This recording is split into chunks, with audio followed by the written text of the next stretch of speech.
Bom, obrigada pelo convite, principalmente da Lilian, querida. É muito bacana para mim estar aqui hoje e poder compartilhar um pouquinho da minha história e do que eu trabalho no ambulatório de litíase renal lá da Unifesp, e que muitas vezes é um desafio para a gente, porque durante a graduação a gente quase não vê, né, a parte de nefro, principalmente a litíase renal, e aí esse paciente chega no consultório e a gente fala, e agora, faço o quê? Né? Então, vou compartilhar um pouquinho com vocês do que a gente faz lá no ambulatório e do que a gente tem de evidências com relação a isso. Bom, primeiro, o que é nefrolitíase? Então, é um processo que ocorre no sistema urinário de biomineralização e que agrega, então, processos de nucleação, crescimento, agregação e, então, adesão de cristais. Opa! De cristais e que, em geral, ocorrem devido a desequilíbrio na solubilidade e precipitação de sais na urina. É uma doença bastante frequente, se a gente for pensar, 11% da população é bastante, então não é incomum que um paciente que chegue para a gente no consultório tenha também uma pedrinha lá no rim, um cálculo renal. Bom, então, o que acontece, né? Quais são os processos que envolvem a formação desse cálculo? Então, a litogênese. Existem alguns mecanismos fisiopatológicos, então, por exemplo, se esse paciente tem uma anormalidade anatômica e que favorece a formação desse cálculo, se tem a presença de distúrbios urodinâmicos, alterações no pH urinário também são bastante importantes, e distúrbios metabólicos, que vão envolver situações de hiperexcreção, então, o aumento da excreção de alguns elementos na urina, e também a deficiência de inibidores da cristalização. Ao longo da aula, eu vou falar mais sobre isso, mas, principalmente, a gente consegue avaliar se esses distúrbios estão presentes pela urina de 24 horas.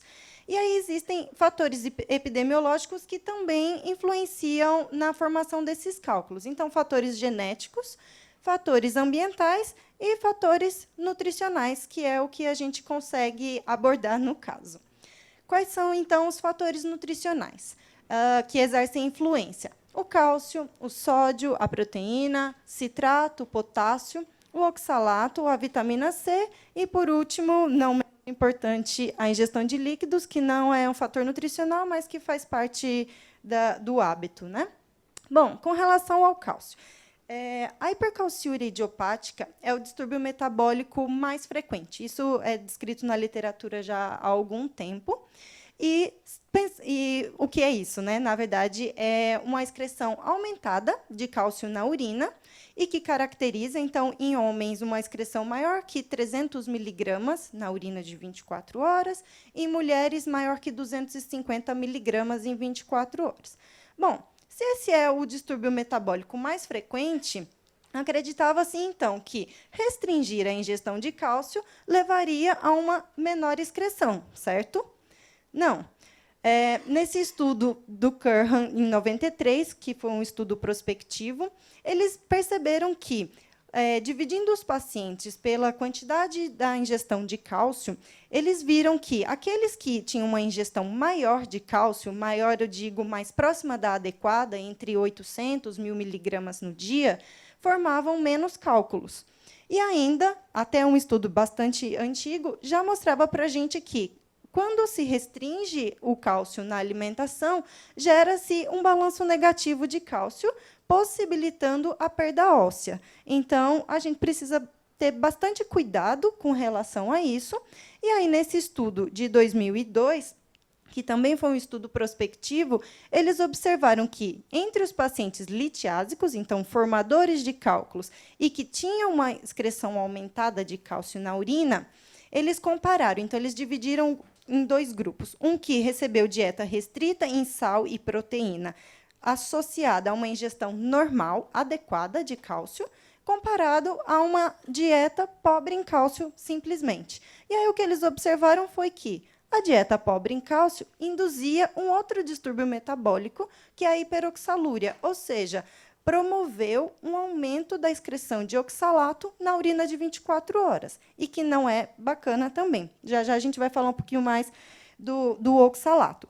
Mas, pensando nisso, o que fazer, então? Esse paciente chegou, tem cálculo renal, e agora? O que eu faço? Então, sempre é importante avaliar a urina de 24 horas. E, sim, nós podemos pedir exames de urina de 24 horas. É bastante importante orientar bem esse paciente para a coleta. Então, ele deve colher, desprezar a primeira urina da manhã, colher todas a partir de então, cuidado para não perder nem um pouquinho de urina, até a primeira urina do dia seguinte, no mesmo horário que desprezou a primeira. Isso existe o passo a passo que depois vocês podem dar uma olhada nas recomendações de como da coleta correta do exame. Mas, colhendo esse exame, e aí, se o convênio não cobre, ou se não dá para pedir, pede para o médico, ou o colega, ou então faz o pedido para o paciente, ele pede para o médico prescrever, enfim. É bastante importante também nós sabermos avaliar essa urina de 24 horas. Então, primeiro, com relação ao cálcio, pediu urina de 24 horas, vamos lá olhar, então, como está essa excreção de cálcio e de sódio na urina de 24 horas. Se está aumentada, se não está. E sempre, sempre adequar a ingestão de cálcio de acordo com a recomendação. Muitas vezes, avaliando o hábito alimentar desse paciente, e o hábito e cultura, e, enfim, a relação dele com o alimento, tem acontecido muito de pacientes que não tomam mais leite ou que não se dão bem, enfim. Se for necessário, então, é possível suplementar. Eu prefiro usar alimentos ainda para suplementar. Então, existem alimentos que são fortificados, e aí prescrever e esse paciente usar. Em último caso, suplemento mesmo de citrato de potássio. Com relação ao sódio, então, por que avaliar também a excreção de sódio na urina? Porque o cálcio e o sódio, eles têm um transporte comum lá no rim, lá no túbulo proximal. Então, quando excreta um, excreta também o outro. Nesse estudo, que é um estudo italiano, eles observaram que, aumentando a ingestão de sal em 6 gramas no dia, entre os pacientes que formavam cálculos, aumentou a excreção de cálcio em 80 miligramas. E entre os que não formavam cálculos, em 40 miligramas. E aqui a gente consegue ver que existe realmente uma correlação positiva entre a excreção desses dois elementos. Então, quanto maior a excreção de sódio na urina, maior a excreção de cálcio, tanto em mulheres quanto nos homens. Aqui é uma outra forma de apresentar esse dado também, e que eles colocaram que, aumentando, então, em 3 gramas, o consumo de sódio, aumentava também a excreção de cálcio na urina, e principalmente entre aqueles formadores de cálculo. Ou seja, desculpa, isso aqui é um erro. É bastante importante a gente entender como é a ingestão de sódio desse paciente, identificar alimentos ricos e orientar, certo? Então, com relação ao sódio, também avaliar na urina de 24 horas a excreção dele e de cálcio. Por quê? Porque, às vezes, esse paciente chega com uma hipercalciúria, você fala, está bastante aumentado. Mas, quando a gente vai ver a excreção de sódio, e que a gente sabe que é um método considerado padrão ouro para avaliar a ingestão de sódio, visto que os instrumentos que a gente tem, mesmo sendo o inquérito alimentar de 3 dias, recordatório alimentar ou QFA, muitas vezes pode ocorrer subrelato, ou então as tabelas não consideram sódio de adição das preparações, então isso acaba sendo um pouco subestimado. E a excreção de sódio na urina ela é mais fidedigna, então a gente consegue, sim, saber quanto aquele paciente está comendo. Por isso, veio lá com uma hipercalciúria, mas também tem uma excreção aumentada de sódio, talvez essa seja uma hipercalciúria que a gente chama de sódio dependente, que, uma vez que você ajusta a ingestão de sódio e diminui, consequentemente, na urina, também diminui a excreção de cálcio. E aí você não precisa se preocupar em falar com o médico e pensar em tratamento médico para isso, certo? Vale lembrar também que lá no ambulatório a gente trabalha em conjunto, né, com os médicos nefrologistas, e nós nutricionistas temos muita atuação nessa área da nefrolitíase. Isso é bastante respeitado lá. Então, muitas vezes, esse paciente vem, está com uma hipercalciúria que é sódio dependente, a gente primeiro faz a orientação nutricional, depois, se não resolve, ou se diminuindo a excreção de sódio, essa hipercalciúria se mantém, então aí é que o médico vai e inicia a medicação. Tá? Então, é bastante importante também a gente reconhecer o nosso papel no tratamento e a importância disso, ao invés de direto, não, precisa tratar, já entra com tiazídico, por exemplo. Tá? E sempre adequar a ingestão de cálcio, principalmente se esse é um paciente que tem uma hipercalciúria idiopática porque não é justificada por uma doença sistêmica, ou então por uma ingestão aumentada de sódio, e porque a hipercalciúria idiopática ela é caracterizada por aumentar, então, lá no rim, a reabsorção de cálcio, aumentar a absorção de cálcio pelo intestino e também tirar o cálcio do osso, que essa seria um dos maiores problemas. E, por isso, é importante a gente lembrar que o balanço negativo influencia na perda de massa óssea justamente por causa desse mecanismo. Tá? Então, adequar a ingestão de cálcio e também de sódio. Lembrar que a ingestão de sódio pela Organização Mundial da Saúde é bastante baixa com relação ao que a nossa população consome. Então, sempre identificar na alimentação desse paciente se tem produtos ultraprocessados ou muito industrializados. O consumo de temperos prontos é bastante comum. E aí a pessoa fala, não, mas eu não como embutido, não como enlatado. E aí você não consegue entender de onde está vindo esse sódio e fala, mas usa tempero pronto? Aí pronto, usa para todas as preparações e aí esse sódio vai lá em cima. Por isso, a gente tem, acrescentando um pouco também na aula da Lilian, estratégias para incentivar esse paciente a não deixar de usar o sal, mas sim deixar de usar os temperos prontos e usar de temperos naturais, ervas frescas, secas, enfim.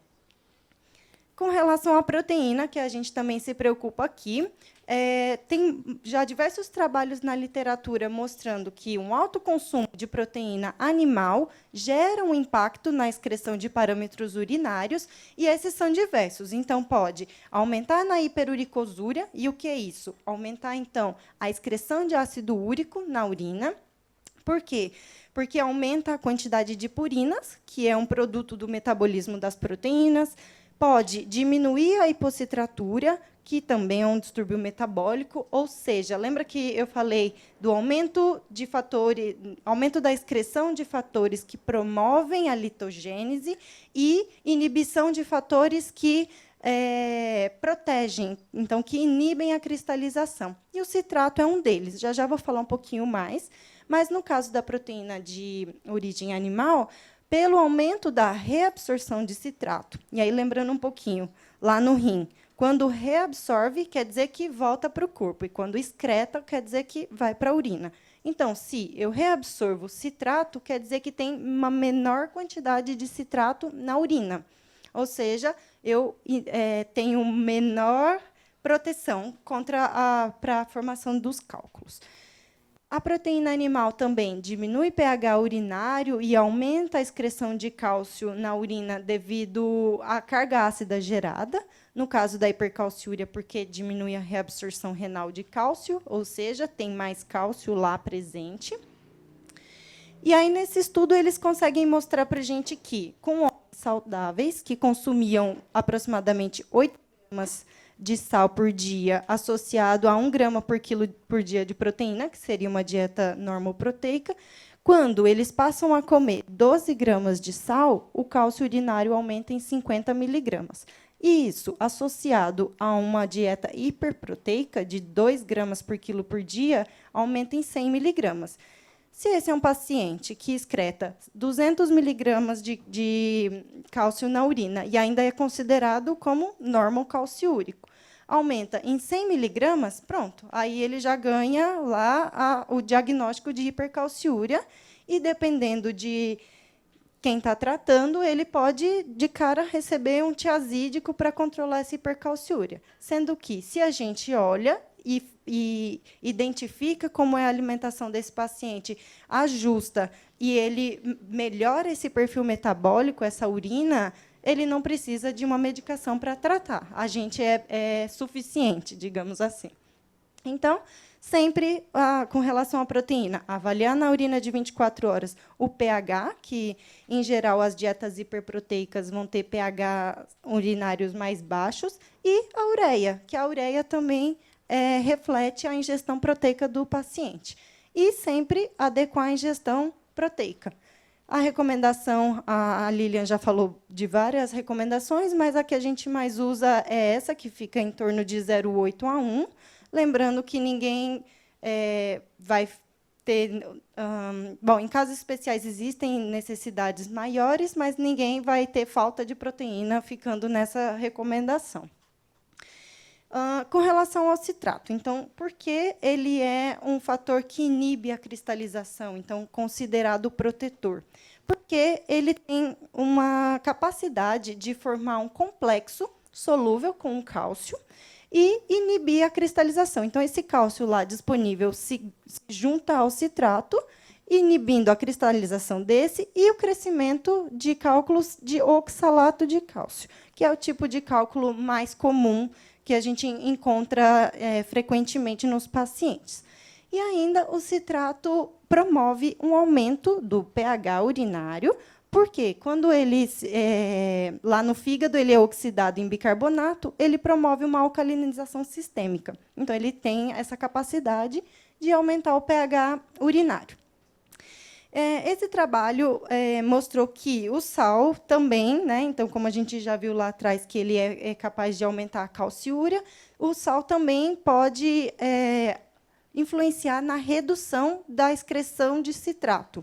E, quando associado, então, um alto consumo de sal a um aumento da ingestão proteica, essa redução da citratura é ainda mais importante, e isso ocorre devido a uma acidose intra e extracelular que acontece ali. Subclínica, não é nada super importante que a gente vai conseguir ver em exame, mas isso está acontecendo ali e também justifica essa alteração do citrato na urina. Esse trabalho aqui, que foi feito por um dos nossos colegas lá no nosso ambulatório, viu, então, conhecidamente, o limão e a laranja têm a capacidade de aumentar o pH urinário e a citratura, então, a quantidade de citrato na urina, ou seja, exercerem um efeito protetor, né, para a formação dos cálculos. E aí ele testar, então, a laranja, o limão e o melão também. Por quê? Apesar do limão não ter grandes quantidades de ácido cítrico, que é quem vai ter essa capacidade de gerar esses efeitos, ele tem uma grande quantidade de citrato. Então, como é que isso foi feito? Para ter quantidades padronizadas, então, usaram 385 ml de laranja, só a fruta espremida. O limão, 75 ml da fruta espremida, mais 310 ml de água, para ficar igual. E o melão, 300 ml da fruta, que é equivalente a 2 fatias médias, mais 85 ml de água. E aí o que eles viram? Que o melão também aumentava a citratura, assim como a laranja e o limão, e aumentava o pH urinário, assim como a laranja. A laranja é a única que também aumenta a excreção de potássio e pH urinário. Ou seja, quer dizer que o limão é pior ou que um ou outro seja melhor? Não. Isso traz para a gente possibilidades na orientação nutricional e no tratamento desse paciente. Por quê? Porque a laranja, se a gente for pensar, para 385 ml, que é um baita copo, quantas laranjas vão ali? E a laranja, não que seja algo ruim, mas ela é mais calórica. Então, se esse é um paciente que tem um pH urinário bom, e eu só preciso aumentar a excreção de citrato dele na urina, então ele só tem a hipocitratura, por exemplo, eu posso usar o limão. Não quero acrescentar diariamente uma quantidade maior de calorias. O limão, então, tem menos calorias e pronto, pode ser uma ótima opção. Já o melão tem as duas ações, também é uma possibilidade, até porque, às vezes, tem paciente que não gosta dessa fruta ou de outra. Enfim, a gente tem mais opções aí para o tratamento. Potássio. Potássio, a gente já sabe que está principalmente nas frutas, vegetais, as hortaliças, e ainda são precursores em bicarbonatos. E aí, por que ele também é um fator de proteção? Porque ele promove uma alcalinização sistêmica e reduz a reabsorção renal de citrato. Então, se não reabsorve, quer dizer que excreta. Então, eu tenho mais citrato e mais potássio na urina. Aqui, essa correlação mostra também que, quanto maior o potássio na urina, maior o citrato. Mas, especificamente, esse estudo observou que pacientes que não consumiam frutas, verduras e legumes, quando são orientados a consumir, então, eles aumentam bastante a excreção dos dois fatores na urina e, portanto, diminui o risco da formação dos cálculos renais. Que é esse estudo que eu acabei de dizer, né? Eles também eram hipocitratúricos, então eles tinham uma redução do citrato na urina. E aí eles observaram que esse aumento do citrato e do potássio foi em 68%, e isso foi só com alimentação. Então, só que não é tão simples, mas com a orientação de adição de vegetais e frutas na dieta desses indivíduos. E eles aumentaram também em 64% o volume e pH. Ou seja, a gente deve entender como é a alimentação do nosso paciente e orientar sempre o consumo desses alimentos. Mas ele tem uma citratura boa, o pH urinário adequado, só que ele não tem costume de comer frutas. Ainda assim, vamos orientar. Nunca a gente vai dizer que é suficiente não comer. A gente sabe que as frutas são ricas em outros minerais, em outras vitaminas, e que são necessárias também para todo o metabolismo, né? Aqui, só para acrescentar que a suplementação, usando suco de laranja, frutas frescas, cítricas e não cítricas, adicionou ainda em 50 mEq em potássio no dia. Então, com relação a citrato e potássio, sempre avaliar a citratura e o pH na urina de 24 horas. Adequar e incentivar o consumo de frutas, verduras e legumes em geral, e, de acordo com a necessidade, usar das estratégias do suco de limão, de melão e da laranja. O oxalato, que, como eu já disse, então, é o principal componente da maioria dos cálculos renais. Ele vem principalmente da conversão não enzimática do ácido ascórbico, da síntese hepática e de fonte dietética, mais ou menos 10% a 20% através da alimentação. E os alimentos mais ricos são espinafre, beterraba e ruibarbo, e os outros, em menores quantidades, são feijão, chocolate e oleaginosas. Nesse trabalho, que eles avaliaram formadores de cálculo de cálcio por 3 dias, eles dividiram, então, pacientes que receberam chocolate ao leite e chocolate amargo, sendo que a quantidade de oxalato era igual nos dois, mas a de cálcio no chocolate ao leite, obviamente, era muito maior, e no chocolate amargo era bem reduzida. E o que eles observaram foi que, no chocolate ao leite, aumentou em 9% a excreção de oxalato na urina, enquanto que no chocolate amargo, em 20%.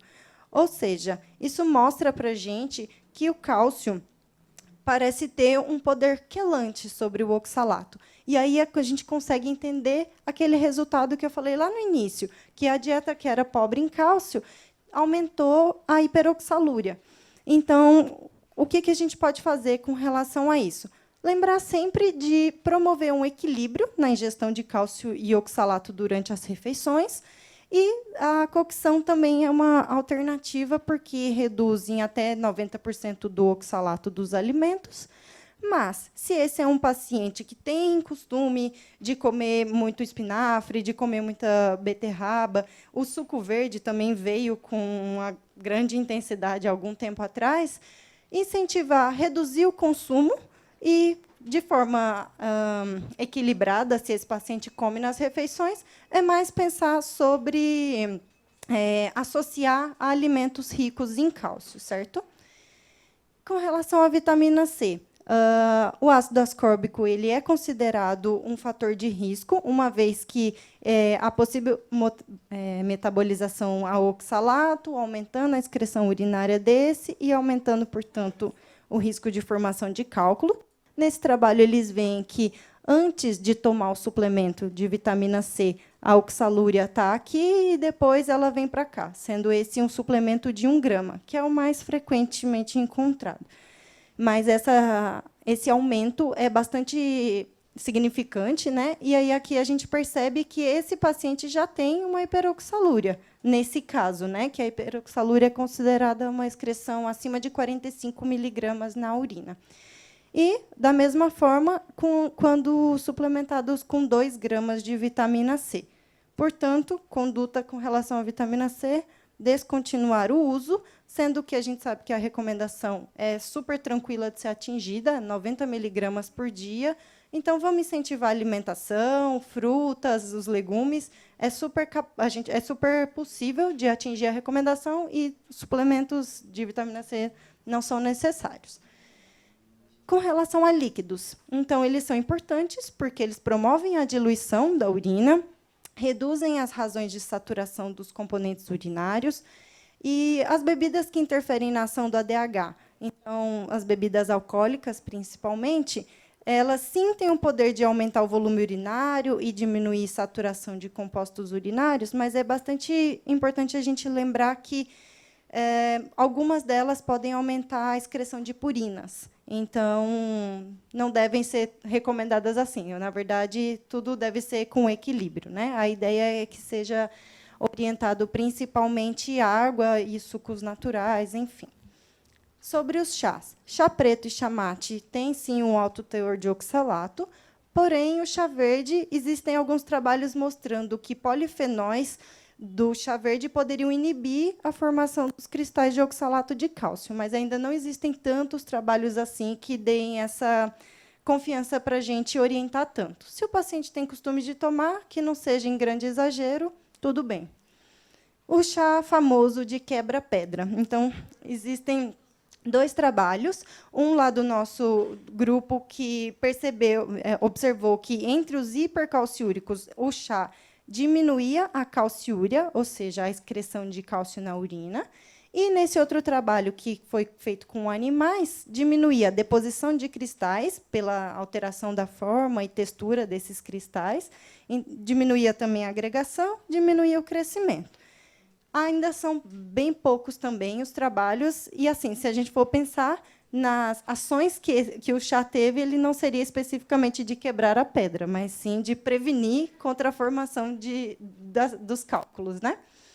Então, conduta de líquidos, avaliar o volume urinário na urina de 24 horas, orientar a ingestão maior ou igual a 2 litros por dia e sempre incentivar o consumo de água, principalmente sucos naturais de frutas, chá de frutas e flores. E, para finalizar, eu trouxe um pouquinho das dietas, porque a gente é o tempo todo bombardeado por novas dietas da moda, e que talvez pareçam inocentes, mas que, na verdade, não são tanto assim. Essa já ficou meio no passado, que é a dieta Atkins, mas a Dukan se parece muito com ela, e agora a grande moda, que é a low carb, high protein, né? Então, nesse caso aqui, foi feito com indivíduos que tinham uma ingestão habitual, já era hiperproteica, né, 1,2, com uma quantidade de gordura até que ok, e carboidrato também, então estava adequado, no qual eles orientaram aumento, então, virar uma dieta bastante hiperproteica, com um aumento maior ainda na quantidade de gorduras e uma redução drástica no carboidrato, sendo que, depois, na fase de manutenção, eles perceberam que esses indivíduos não conseguiam manter tão baixa assim. Tudo bem que não mudou tanto, mas a quantidade de carboidratos vai para 6%, de lipídios aumenta ainda mais, e de proteína super, super alta. É bastante parecido mesmo com a low carb e high protein, né? O que eles observaram nesse estudo, que esses indivíduos diminuíram o pH urinário, aumentaram a excreção de amônio, aumentaram a carga ácida, diminuíram o citrato, então, que é protetor, não teve alteração na supersaturação de oxalato, mas teve na de ácido úrico. Ou seja, não parece tão inofensiva assim essas dietas. E lembrando que esse estudo foi feito com indivíduos saudáveis, não eram indivíduos que tinham cálculos renais. E mexe até no metabolismo ósseo, né, no metabolismo de cálcio. Então, diminuiu um fator aqui que é de formação óssea, né, um marcador de formação óssea, e a osteocalcina também. Então, diminuiu, né, de forma significante e aumentou a excreção de cálcio nessa urina. Então, assim, muito importante sempre a gente ser crítico com relação a essas dietas e nos posicionar, né? Entender o que está acontecendo, entender se aquilo faz parte do hábito alimentar e se, de fato, aquilo é necessário, que muitas vezes não é. Por outro lado, dieta DASH, que é uma dieta rica em frutas e vegetais, portanto, rica em potássio, moderada em lácteos de baixo teor de gordura, e, então, mais próximo de ser adequada em cálcio, pobre em proteína animal e em sódio. Não quer dizer que tem que ser assim, mas seria uma dieta que a gente poderia tentar ficar mais próximo, né, com hábitos alimentares mais próximos a esses. E que, então, no estudo de Taylor, ele observou que aqueles que tinham uma alimentação mais próxima à DASH, então, que ele chamou de score de adequação, que era o quintil 5, teve um aumento na citratura de 11% a 16%.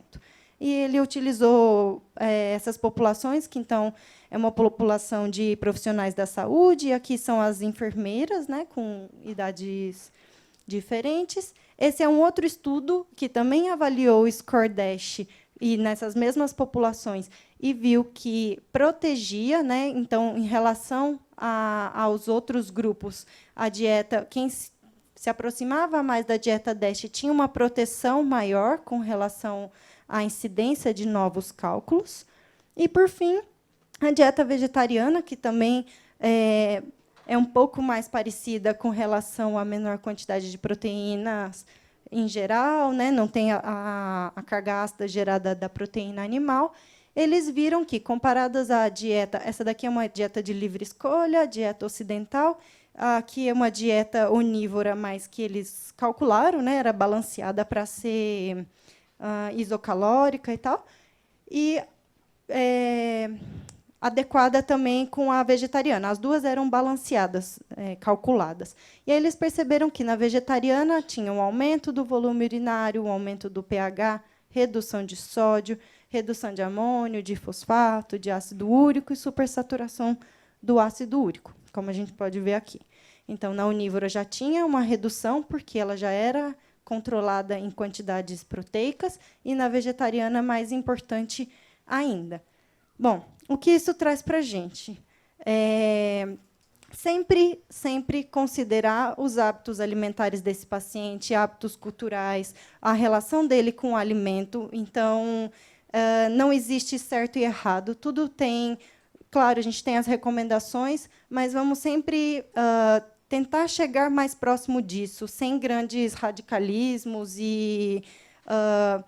não, tem que ser assim, não pode ser assado. Então, tentar encontrar estratégias que sejam mais pertinentes para esses indivíduos e mostrando que, sim, é possível tratar a litíase renal, muitas vezes, né? Então, esses distúrbios metabólicos, por alterações na alimentação. E a gente é fundamental para isso, principalmente para um trabalho associado ou mostrando a nossa importância nessa doença, né, no tratamento dessa doença, com médicos também.